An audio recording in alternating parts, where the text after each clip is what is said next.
പവിത്രത്തിൻ്റെ നാളത്തെ എപ്പിസോഡിൻ്റെ പ്രൊമോയിലേക്ക് എല്ലാവർക്കും സ്വാഗതം. അങ്ങനെ ശ്രീകാന്ത് വിളിച്ച് കാര്യങ്ങളൊക്കെ പറയുന്നുണ്ടെങ്കിലും വേദ വിശ്വസിക്കുന്നില്ല. വേദ അമ്മനോട് പറയുന്നുണ്ട്, ദീപ്തി മുഖേന ഒരു നാടകം കളിച്ച് നോക്കിയതെന്ന് ശരിയാവില്ല എന്ന് മനസ്സിലായപ്പോഴാവുള്ളൂ, വേറെ വഴിക്ക് നോക്കണേന്ന് പറയും. എന്തായാലും മോളൊന്ന് പോയി നോക്കാൻ കമലാമ്മ പറയുന്നുണ്ട്. ഒറ്റയ്ക്ക് പോകണ്ട, വിക്രമിനെയും കൊണ്ട് പോക്കോളാൻ പറഞ്ഞേ. ഞാനൊന്നും പോകില്ല എന്ന് പറയും. നീ പോകണം, കൂടെ പോയേ പറ്റുമെന്ന് കമലാമ്മ ദേഷ്യത്തോടെ പറയുമ്പോൾ വിക്രമിന് സമ്മതിക്കേണ്ടി വരും. പിന്നീട് വണ്ടിയിൽ ഇരുന്നേറ്റ് വിക്രം പറയുന്നു, നീ പോയി അദ്ദേഹത്തെ ശുശ്രൂഷിച്ച് കുറേ നാൾ അവിടെ നിന്നിട്ട് തിരിച്ചു വന്നാൽ മതി എന്ന് പറയും. അപ്പം ഞാൻ തിരിച്ചു വരണമെന്ന് ആഗ്രഹം ഉണ്ടല്ലേ എന്ന് ചോദിക്കുമ്പോൾ വിക്രം ഒന്നും മിണ്ടുന്നില്ല. അതിനുശേഷം പിന്നെ കാണിക്കുന്നത് ശ്രീകാന്തിനെയാണ്.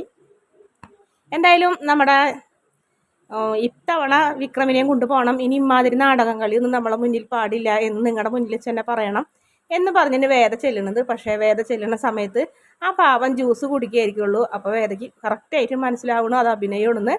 അങ്ങനെ വേദ ദേഷ്യത്തോടെ അദ്ദേഹത്തിൻ്റെ മുന്നിലേക്ക് ഇങ്ങനെ കയറി നിൽക്കുന്നതോടെയാണ് നാളത്തെ പ്രൊമോയുടെ അവസാന ഭാഗം. വീഡിയോ ഇഷ്ടപ്പെടുകയാണെങ്കിൽ ചാനലൊന്ന് സബ്സ്ക്രൈബ് ചെയ്ത് സപ്പോർട്ട് ചെയ്യണേ.